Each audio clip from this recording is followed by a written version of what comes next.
Kanchan Raj.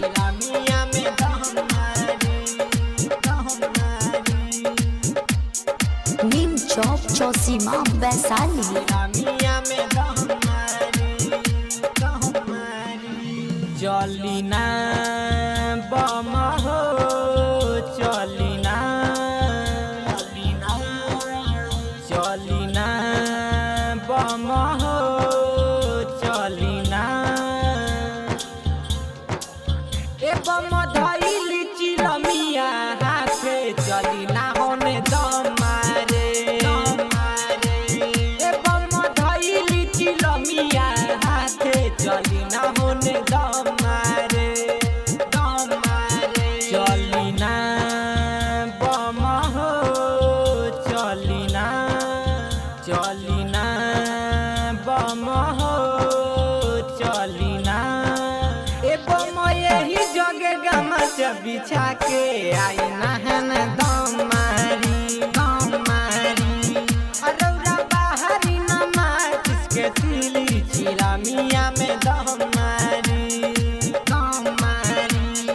Music director DJ Kanchan Raj, Hajipur Vaishali.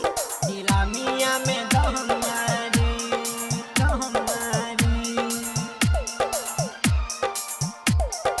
DJ Kanchan Raj.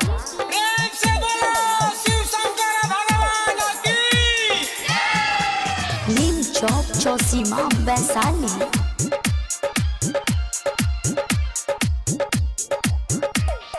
लिही चिलम मारी रौरा दहम ले के बाबा के नाम हो लिही चिलम मारी रौरा दहम ले के बाबा के नाम हो भगवती में हो जाई मगन बन जाई सब रउआ काम बन जाई सब रउआ काम इहे पुटी भोले बाबा के बाटे चलिना होने दम मार ए बम धइली चिलमिया हाथ चलिना होने दम मारे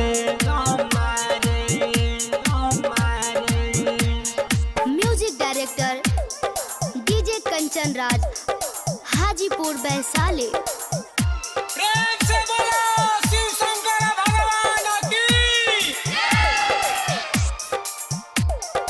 डीजे कंचन राज।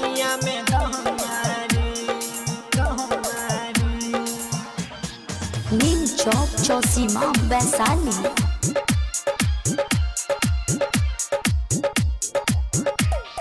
राइटर राजकुमार के साथे मुँह के सब हम बायाई राइटर राजकुमार के साथे मुँह के सब हम बायाई यह सब धन के देख भर के चिला में लाइल बारे भर के चिला में लाइल बारे